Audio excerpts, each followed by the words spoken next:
A very warm welcome to our audiences all over the world. Welcome once again to Telos, a podcast by Gatekeepers Singapore. With me today again is my co-host, the very good-looking Mario Singh. Mario, would you just say hi? Hi, everyone. Welcome to the Telos podcast, where we get up close and personal with inspiring individuals all around the globe. Now, when they tell their story, may it always inspire you to write yours as well. Amazing. And Mario, tell us today, who do we have on our podcast today?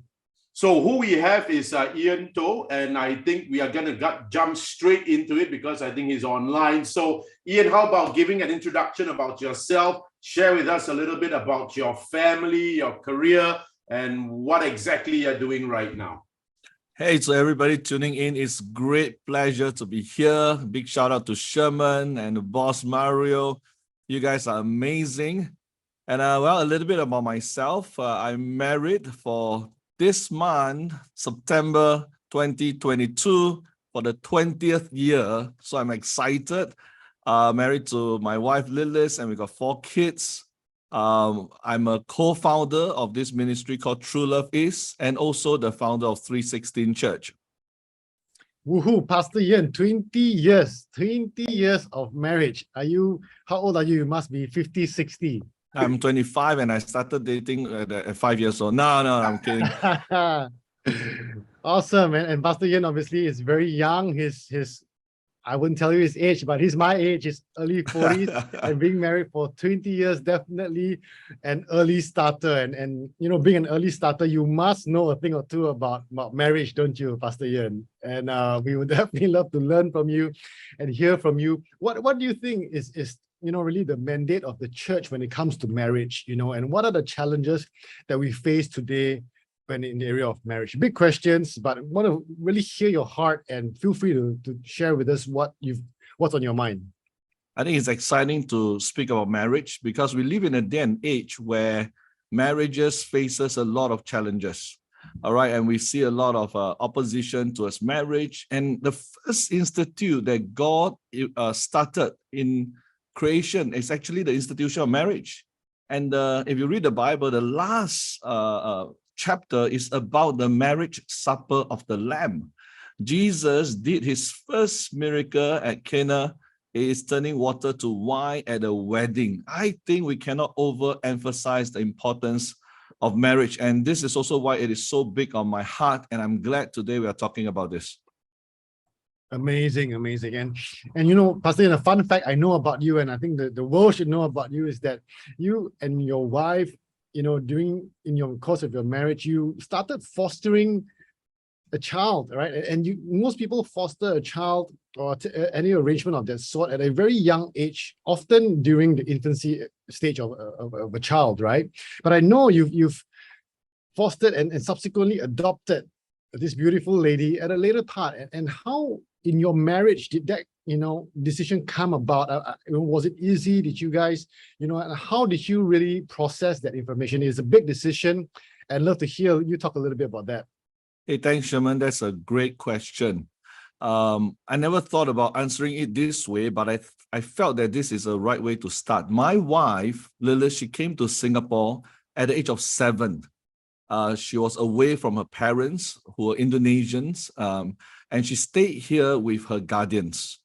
And so I think my wife deeply understood the difficulty and the challenges of being away from family. It is almost like she was fostered, right? Temporarily with her guardians. And she grew up most of her primary school, secondary school, poly life in that arrangement. And so I think it is something that she had always have in her heart to care for those who could be separated from their biological family. So about 8 years back, very interestingly, both my wife and myself were in a prayer meeting, and there were some people who are just really prophetic praying over my wife and myself. And one of the things released over her was that she will be a spiritual mother of a different kind. By then, we have already been in youth ministry for many years, and we have already started 316 Church. And so the concept of spiritual mothering wasn't foreign to her. But when the word released over her was to be a spiritual mother of a different kind, We were wondering what that was. We stepped out from that place. She got a call, and this young lady who was held at a halfway house couldn't continue to stay there under that current arrangement. And I remembered that that was the beginning of the seed planted in Lilith's and my heart to foster this young lady by the name of Roslina. Well, now she's my oldest daughter now. We have been blessed by her presence in the family. I think the past 7-8 years have been tremendous. I must say the first year was difficult for all parties involved, but really after the first year, just remarkable grace for her over our family, and just to see her being such an important part of the family, it has been an amazing journey. Amazing. And, aside from Roslina, you've mentioned she's your first daughter, and how many children do you have? Would you tell everyone? I love that question. I got 4 children. My oldest is Roslina, 25 years old. Oops, I tell her age to the whole world. Never mind, it's good. Then I have a son at the age of 17, another daughter, Jan, at the age of 15. My youngest boy is 10. So I got a primary school, a secondary school, a poly student, and a university student. Guys, education is important, man. That's full coverage, full coverage. Talking about education, Pastor Ian, don't mind, I just go on this point. We talk about marriage today, right? And your kids that you mentioned are of diverse age range, pretty much. How do you educate or communicate to them this institution of marriage according to a Christian worldview? How would you do it? Yeah. Right. Even for myself, I have not really given a lot of thought about marriage in the early part of my young adult life. But the more I process, it is such a vital concept to communicate with my children that marriage is the basic building block of society. So it shouldn't surprise us that first institute that God have set on earth is the institution of marriage. But we have not gone deep enough a lot of time. So maybe unpack a little bit. Why so, right? Why so? Why not an individual person as the basic building block of society? Why was it marriage and family? Well, the reason I think is because it is in this design of God, marriage, that we as human beings learn what it means to have shared identity, co-responsibility, right? By the way, a funny thing, I have always been quite embarrassed about my surname, why Toh, right? In dialect, Toh means collapse. Toh, it means collapse, right? In dialect, it means collapse. So you can have the grandest name on earth and the surname is Toh, Ian Toh. And so I've never been really excited about my name. But guess what? When Lilith married me, she adopted my family name. So we have a shared identity. We're in this for the long haul, in good times and in bad. And this sense of shared identity is vital for the society, is vital for the nation. If every person in the nation lives for themselves and does not build a shared identity, I think the society will collapse. So when my children grew up in the Toh family, they begin to inculcate and nurture this sense that you're not alone. We have always have your back. We will always be together through good times and bad. I want my children to grow up in a secure environment, that they don't have to wonder or doubt, are they loved or not, regardless of their performance in school, regardless of mistakes they may make. So I think this idea of shared identity is vital for a company, is vital for a church, is vital for any institution, is vital for the nation. And this sense that we're here for one another is best framed in the desire of marriage. I'm going to press in some more. More than just this shared identity, there's a common responsibility. So every person, including the youngest member of my family, can contribute to the progress and well-being of this home. And so we are all in this together. I think that is so precious. A quick story, some of my kids are afraid of cockroaches, for example, right?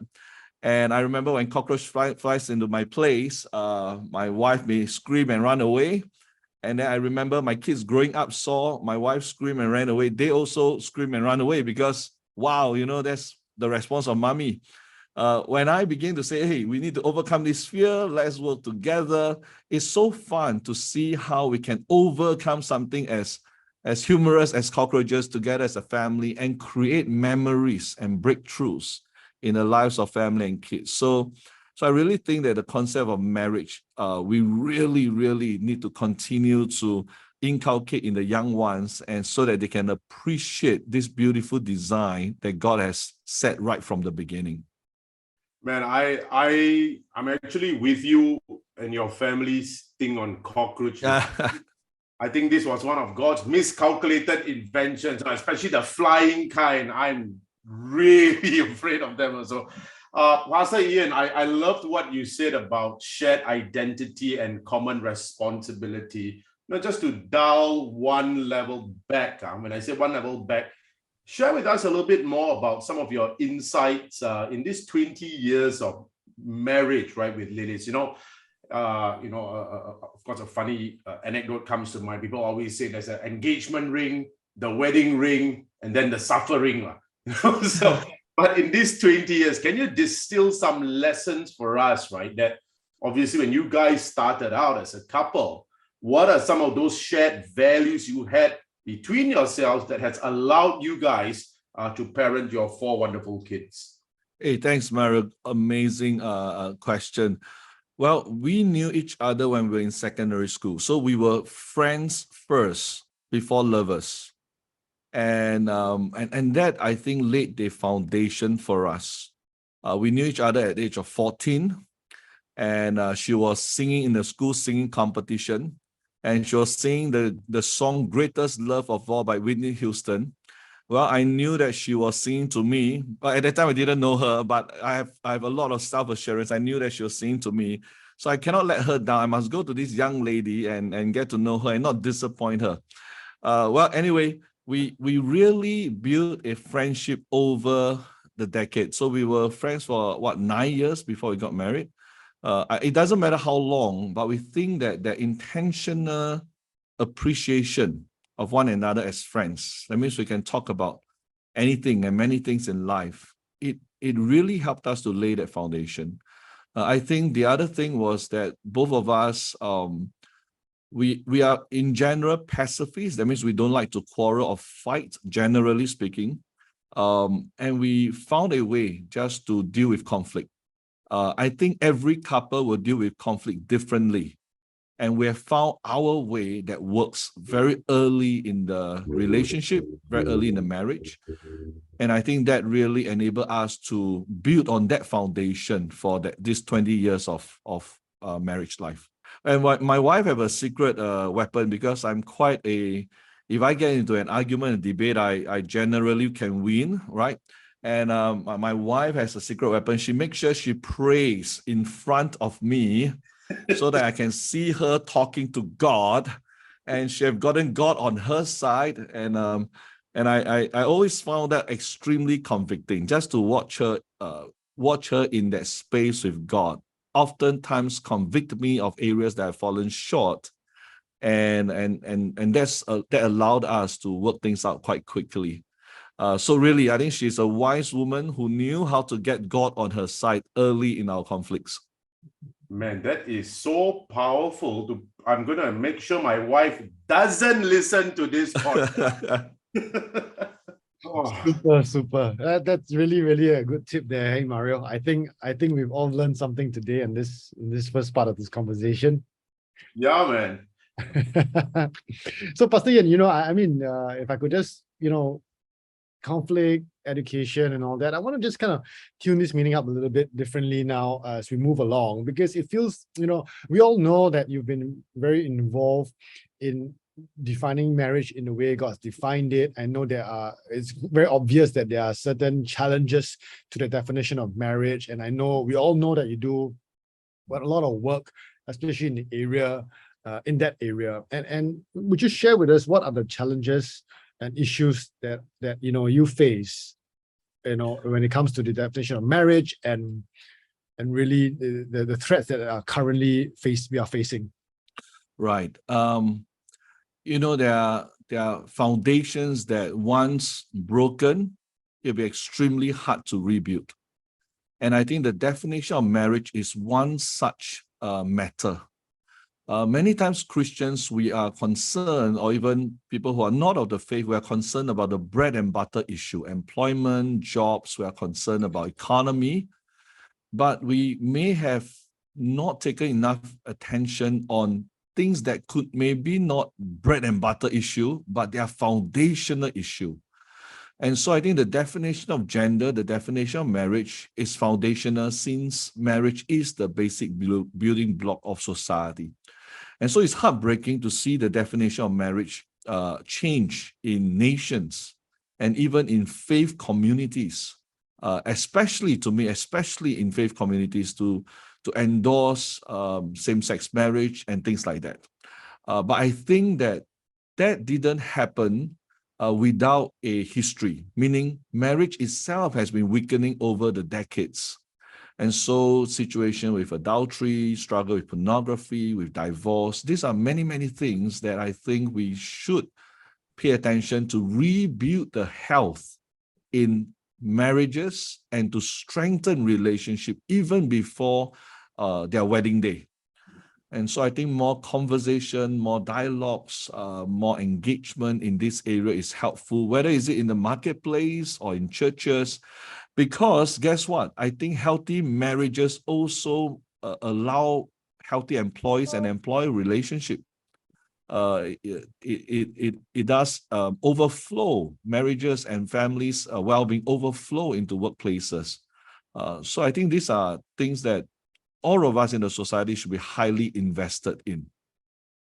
I got a question. So like, I think all of us understand that it's so important to have all these disciplines about keeping the marriage vibrant and all. And I'm sure many people understand this, right? But, as we start to see sometimes marriages do kind of break down, what kind of sharings could you share with us in terms of what are some of the disciplines that we can be doing as a couple together? Because I'm a big believer, like strong couples naturally would build strong families, right? So you mentioned that early in the marriage that you guys kind of sorted these out. You spoke about managing conflict. What about in terms of literally growing that relationship between husband and wife? Hey, thanks, Mario. Few things. Maybe I share one of the mistakes I made as a counselor to couples over the last few years or many years. When I counsel couple, one of the mistakes I made was that I got the couple to have a conversation or dialogue with my wife on the first setting. And I realized that was a mistake in my opinion. Why? Because I think it's far more important to make sure the husband have a vibrant walk with God first and foremost, separately from before coming together as a couple to resolve couple problem. Why? Because many of the interpersonal problem happen because there's first an intrapersonal problem. And so if the husband or the wife both have a vibrant relationship with God, to me, that's half the battle won. And so I think one of the things is, how do we cultivate meaningful, powerful, personal walk amongst men, amongst women? So when they come together as a couple, you really are already on a winning side, because you solve the intrapersonal problem first before we deal with the interpersonal problem. So that's one thing I thought over the years. One of the mistakes I made over the years was that I'm too quick to deal with this as a couple, challenges as from a couple perspective. So that's the first thing. The second thing I thought was, you are absolutely right. Couple that prays together, stays together, plays together, stays together, communicate together, dine together, stays together. I think that is something that, while we know in the head, it may not often take place in real life. And so it's quite interesting. I think I heard that there's going to be a double date between yourself and Sherman. Okay, Oh, yes. it could be a private thing, but now the whole world knows. I thought that was an amazing setup for couples to actually encourage each other how important it is to move together. So you guys are on the road, man. I don't know whether was that a hint that he wanted to be invited to our double date. No, Sherman, we got a.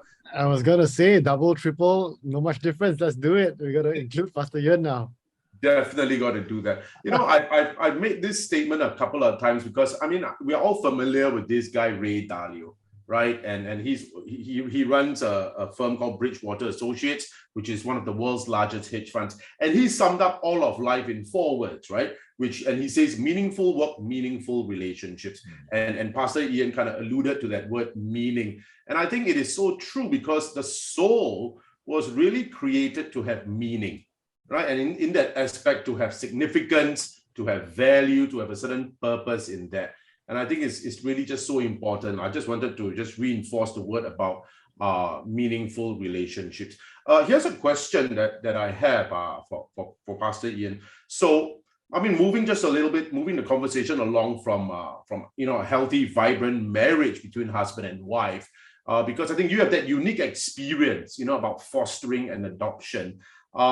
What would you say to like couples who who are trying to have kids, they can't for whatever reason, and that fostering adoption is a real viable option for them to experience as well?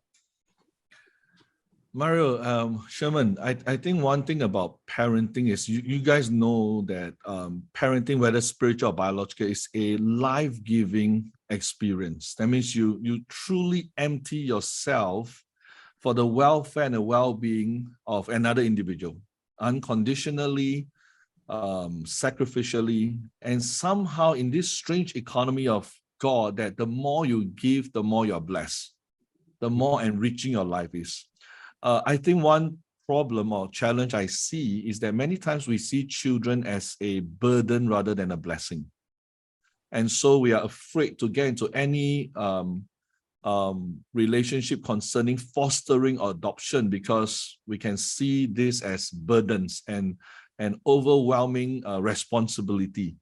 But I think that these are avenues for us to come in touch with the meaning of life, with the core of humanity, that we are here as a community, and we don't want to leave anybody out from this journey of life, right? There are people who are left behind by economy, left behind by society. We want to remember them. Someone said that how a society treat children speaks volumes about the character of that society. So I think that I want to encourage couples to consider fostering, which is a temporary shelter and care for children. And at the right time, they will be returning to their natural biological homes.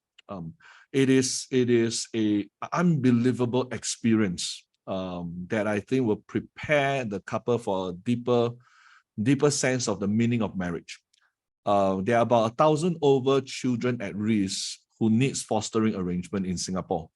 600 of them they may have extended relatives to take care. Another 600 are held or taken care in institutional organization. They may have shelter and food provided, but they don't have a family experience. And I think fostering will give them a chance to taste that beautiful, good family spirit. So I encourage couples to consider it. Interestingly, I think the need for fostering is a lot higher than adoption in Singapore. So this could be a paradigm shift for us to consider fostering rather than adoption for the long haul. Go ahead, Mario. The question I had, when you said that fostering has a bigger need, right? And I mean, for me personally, I didn't really understand that dynamic. So as in, there's a short-term need for that parental guidance before they actually go back to their homes. That means they actually have biological parents, but either because of environmental challenges, they're not able to stay with them. So what you're saying is that there are real needs for children like that, about 600 or 1,000, you were saying. That's right. Certain needs for parental guidance. That's right. You're absolutely right. So that's where the greatest need. From my understanding, I could be wrong, but from my understanding, the demand for adoption is higher than the supply. Sorry for the lack of better word. The demand is higher than the need. But for fostering, the need is higher than the solution. So this is where I think the whole society should consider taking care and reaching out to these young ones. And it's probably because it could be one of a few reasons, and one of it could be because the parents are incarcerated, or studying, and you need to focus on study, or perhaps the parents need to be away. For one of those reasons, I would imagine, Pastor Ian, is that right? Oh, that's right. That's right. Yeah. So these are the kind of temporary situations that families could come in, and step in and help again.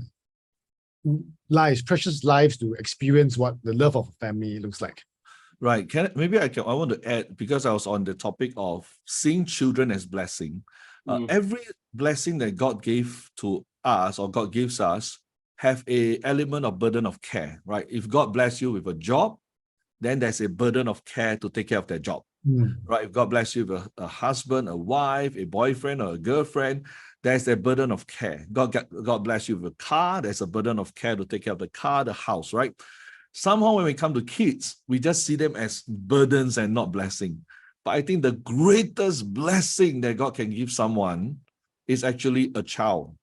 Whether is it biologically, maybe through fostering, through adoption, every child is a gift from God. The blessing that comes from the child exceeds far more than just tangible material things. And so I think the paradigm shift to see every kid, every child as such an enormous treasure that heaven has deposited into our arms is quite a paradigm shift. But once you make that shift, you don't quite see life the same ever again, right? Once you tasted it, it's like, wow, there's nothing like this journey. So I think this is helpful, especially we live in a world that's highly materialistic. I think this is something that actually has a purifying, sanctifying effect on our soul, which Mario, you talk about the meaning of life. There's this void in our heart that's only filled, when we go beyond the material things this world can offer. I think that is so true. I mean, I've got friends who, and these are some of our female friends in our circles. Oh, I'll never get married, I want to enjoy life. And then when they actually get married and have kids, they literally say that was like the best thing that has ever happened to them. No, so really just speaking into that. Sherms, you wanted to add something? Oh yeah, taking on that point as well, Mario and Pastor Ian. I mean, you talked about the duty of care, right? And you talk about whether you have a boyfriend and girlfriend, whichever way. Now, and of course, the fear also, right? Also the fear of what if marriage doesn't work out, what if kids doesn't work out. So what are your thoughts, Pastor Ian, and what are your thoughts around this whole concept of try before you buy? I want to live together before I, decide if this guy is right for me, whether we can raise a kid together. If not, I don't want to torment this kid when this guy, end up in a divorce and then the kids suffer. So I'll sacrifice myself by trying before buying, right? I mean, what are your thoughts around this kind of mindsets? Well, the statistics or the science behind cohabitating or trying before buying is that the relationship faces a higher rate of failure than the so-called traditional way of, covenantal relationship, enter into marriage with God as the center of the relationship. So the science and the stats shows that that's a bad idea. And I think we fail to consider the emotional entanglement with many, many individuals before so-called finding the right one. I think have also repercussion far greater than what we can see on the surface. So I highly discourage it. I think that there is a better way. I think that our relationship with God allow us to navigate this piece by faith, knowing that He cares and that He will allow the setup to be done in the most healthy, godly fashion. That's why I think the Christian faith has something very spectacular, which I think the secular world should consider. The Christian faith emphasizes a lot on community life. And I think that community life allows us to have a concept of shared identity, common responsibility, as a good old pastor, always going back to the key point, right? Already becoming part of the culture and character building of individual. I think those are important opportunity for people to meet their partner for life, having same values, having common passion with things pertaining not just to the material.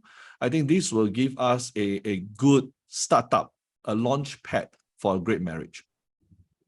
I've got a bit of a follow-up question come comment. Let me see if I can frame it up correctly. And just following on what Sherman asked, right? So, we're all living in what we would term as maybe a post-truth world, right? Where essentially the mandate of people's minds is, oh yeah, truth exists, but my feelings and my beliefs kind of matter more. So truth kind of is like subservient. What would you say to someone whose mindset, whose thinking is, marriage and family is only important if it's subservient to my feelings, meaning to say, I get to define the boundaries of what a marriage is, of what a healthy family is.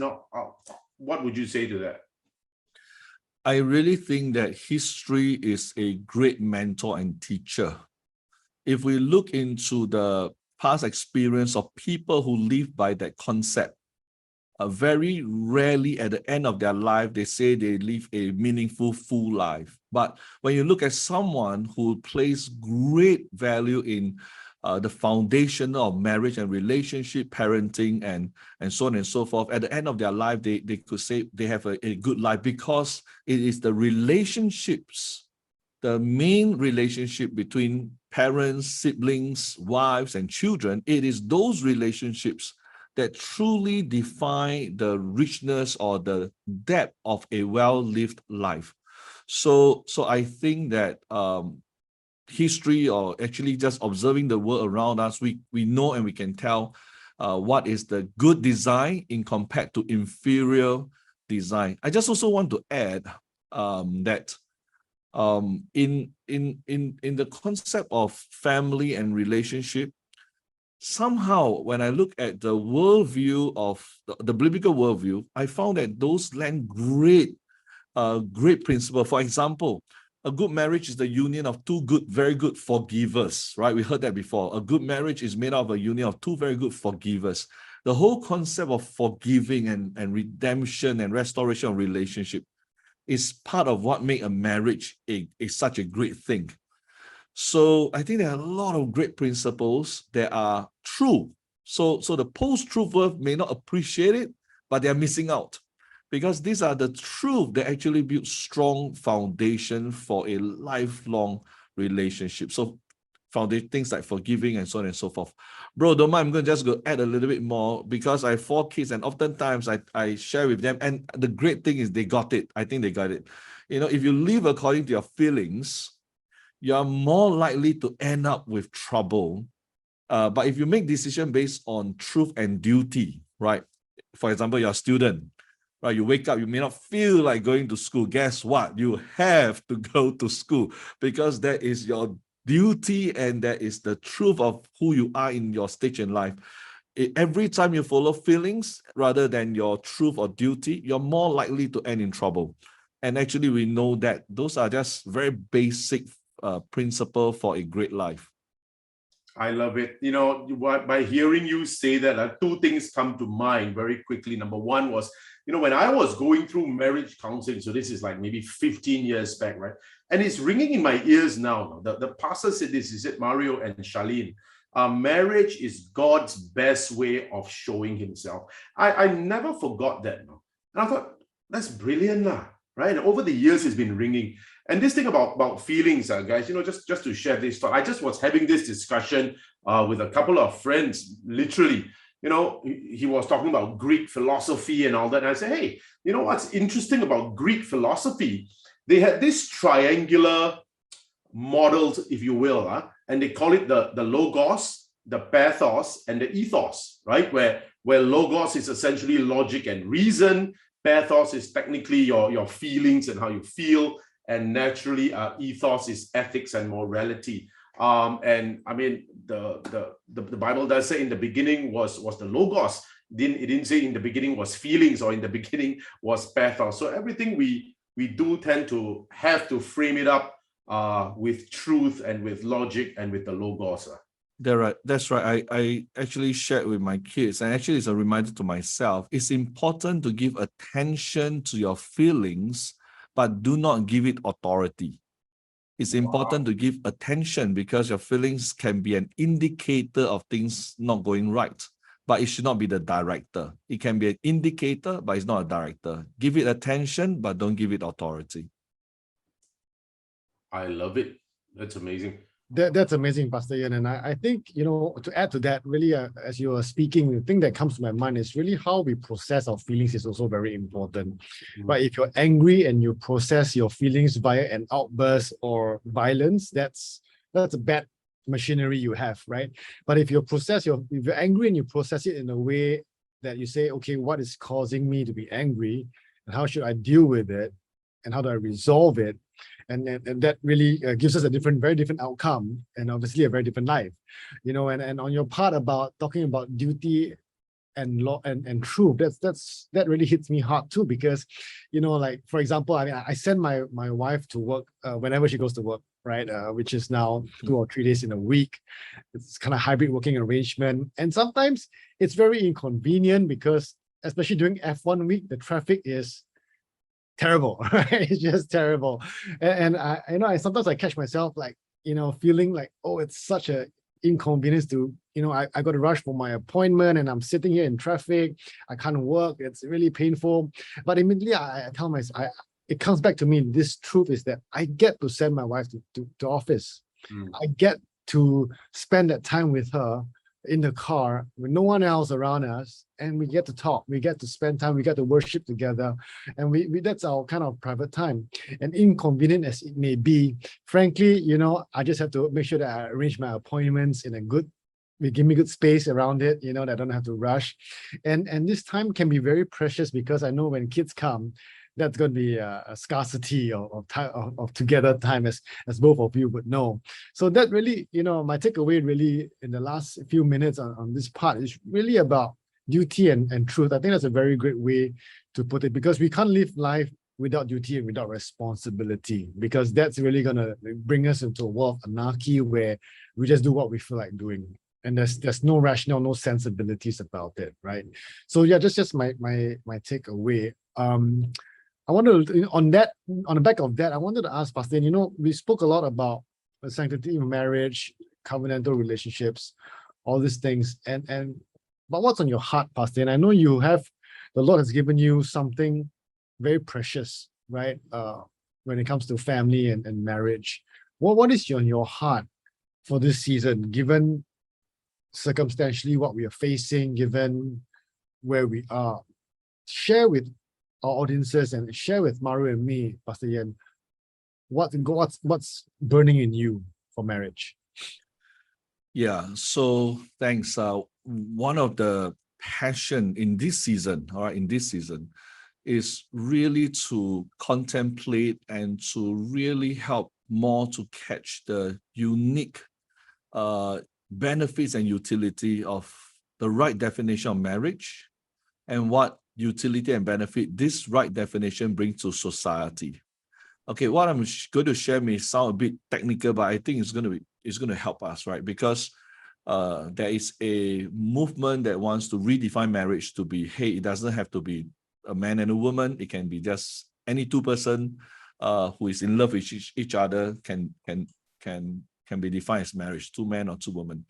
But I think there are three things that we need to consider deeply on this issue. Number one, heterosexual sex and not homosexual sex. So heterosexual sex alone have the potential of producing children, and listen to this, of which the government have a responsibility to take care.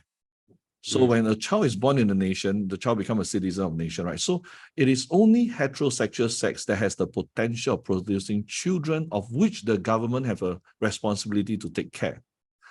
Homosexual sex doesn't accomplish this benefit or utility, for lack of a better word. So that's the first thing that I thought important. That is why the second point is the government has reason why they want to codify this relationship. Because if you got a lot of kids with no adults to be responsible with, then the nation is due to bear that trouble or that challenge, right? So the nation now has reason why they want to codify that relationship. You see, what does government have to do with adult romance, right? How does it affect policy and nation building? But when this heterosexual sex can produce children of which the government has a responsibility to take care, now the government has reason to want to codify this relationship called marriage. Because if anything happened to the child, then the adults who is responsible to the child will have to bear certain level of responsibility. So that's the second point. Then the third point is, yes, it's true, not all marriages result in having children, but under this codified relationship, every child born within the fabric of marriage will have access, the child will have access to a biological dad and biological mom, and all sociologists will agree that the child having access to the biological dad and the mom has a lot to do with the welfare of the child. If the child loses one or both, the child suffers trauma, the child has a tougher challenges growing up. So with these 3 points, the definition of marriage is key to make sure that the society indeed has the building blocks soundly in place to build a society. While homosexual sex and homosexual relationship do not result in that. So actually these two are very different in nature. So it is not fair to treat two different things the same. So this is not discrimination. This is differentiation. This is not prejudice. This is just purely pragmatic, right? So these are deep conversation as people living in the society. We should start to explore and have conversation with. Not everybody may agree, that's fine, but at least we grow in our understanding why I think different approach is necessary for the welfare of the society. Last point I just wanted to add is really, at the end of the day, it is about the future of the nation. And that's where children comes in such an important consideration, that they should have the best protection and the best setup that the government and society can offer them so that they flourish in the years ahead. So this is the passion of my heart. This is something that burns in me and I'm especially concerned about. I wanted to just tease that out a little bit more. I think it was fantastic when you mentioned those 3 points, framing it up under utility and the benefits of marriage. So on the macro view, Pastor Ian, are there any other areas that you see are kind of like threats to the family unit? And I ask that from the perspective of, for those of us who want to build healthy, thriving relationships, right, in marriages and in the family, so that we are aware of it and we can be intentional about building those relationships. So the question again is, are there, besides redefining the boundaries of marriage, are there any other threats to the family unit that you see? The other concern I have is the redefining of gender, where a man is no longer defined by the scientific biological definition. How do you know if a man is a man? Well, you look at the chromosome, external, internal, genitalia, for example, right? But these days, it becomes much more confusing and complicated. So I think the definition of what is a man, the definition of what is a woman, becomes highly contested in many societies. And regardless which city you live in, wherever you're tuning in from the world, you will recognize that this is a global issue today. What is a man? What is a woman? And I think that is another very important thing, I think the society to give thoughts, churches to give thought into, so that the younger generation will not be confused by how they define their sex, which is a very important thing. There are pressures in different parts of society, in universities, in schools, where someone said, a male can say, I want you to address me as a female pronoun. These are situations that that we need to learn how to navigate, especially in times like this. And how can we learn to navigate in times like this? I mean, you mentioned these things are burning your heart, and just listening to you, we obviously sense it is absolutely burning in you. So how can these conversations be had? In that space. I mean, specifically from you as a personal basis or your church, what are you guys doing in terms of forwarding these kinds of conversations? Mario, thanks. 3 quick points. Number one, in all situations, let's be extremely civil, right? Because these are highly controversial topic, could be potentially explosive.